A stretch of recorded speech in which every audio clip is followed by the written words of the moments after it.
We have here on my left, we have Martina Dalic, who is the Minister of Finance of Croatia.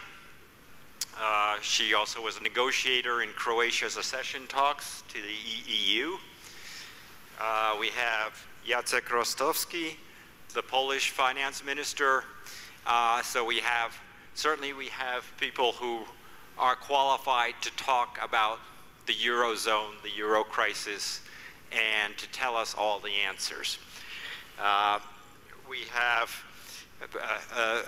former President Köhler, Horst Köhler of Germany, who was Bundespräsident until 2010.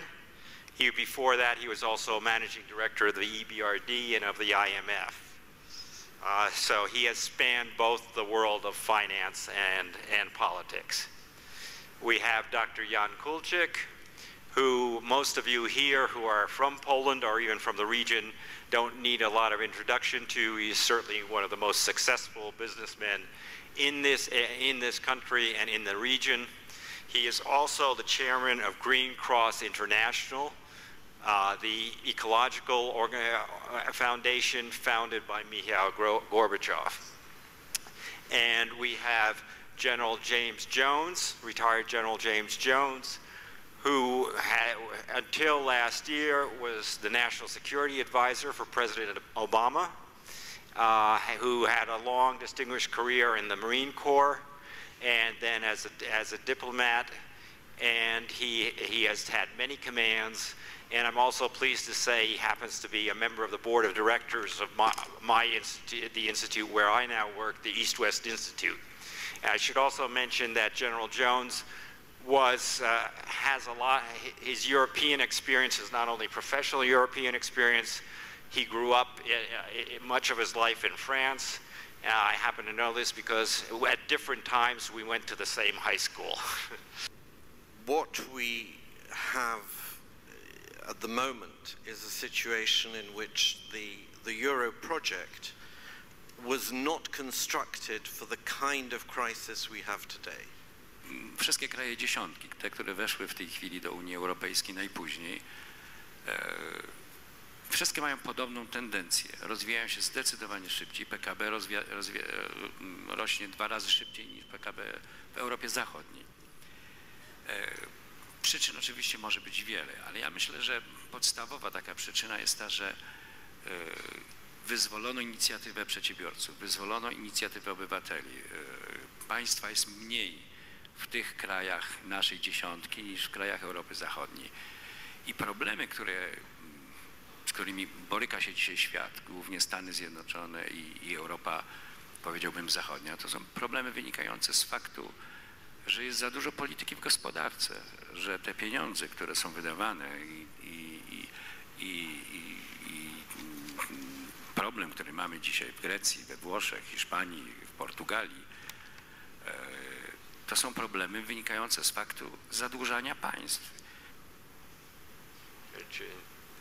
Ja myślę, że po prostu w Polsce jest mniej polityki w gospodarce i to Bogu dzięki. Natomiast te kraje, które do tej pory były fantastycznie, gospodarki były fantastycznie zarządzane, ta polityka była nieobecna i dzisiaj zaczyna być coraz bardziej. No, przykład Stanów Zjednoczonych, gdzie do tej pory nigdy administracja nie była tak obecna w gospodarce jak dzisiaj, ale nigdy nie było takich dużych kryzysów.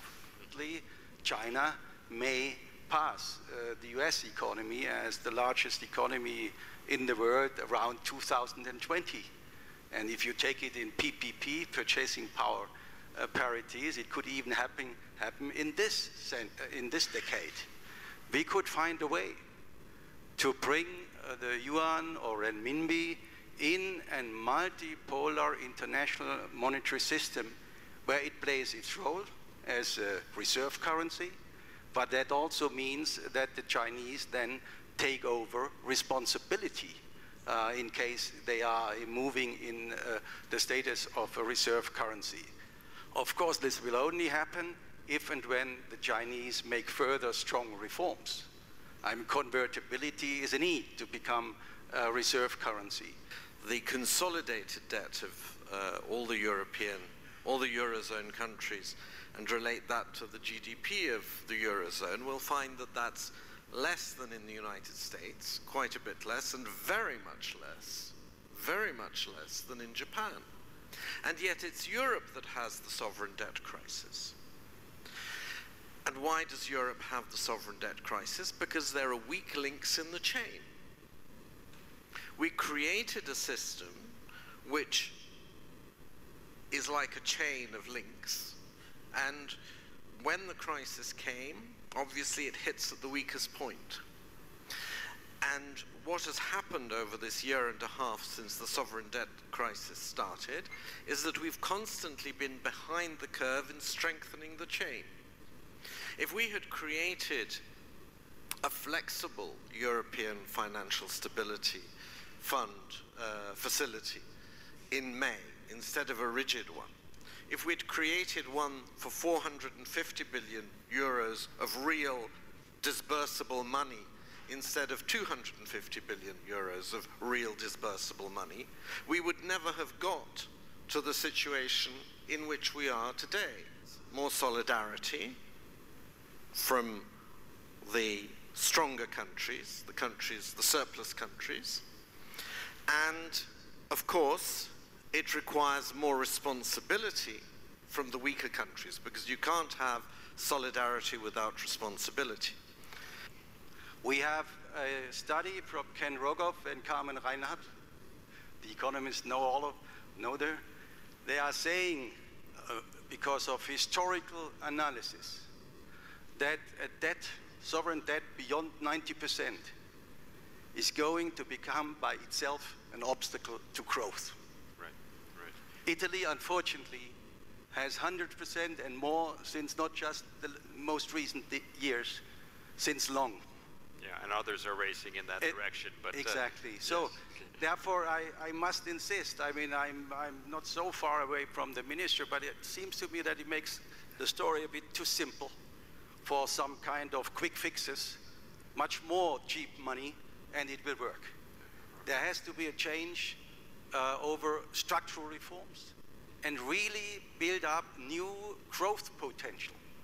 Jedyny kraj, który naprawdę coś robią, to są te kraje dziesiątki, a najdalej poszła Łotwa. I proszę, po tych wszystkich cięciach, jakie zostały zrobione, Litwa to samo, te rządy zostały po raz wtóry wybrane.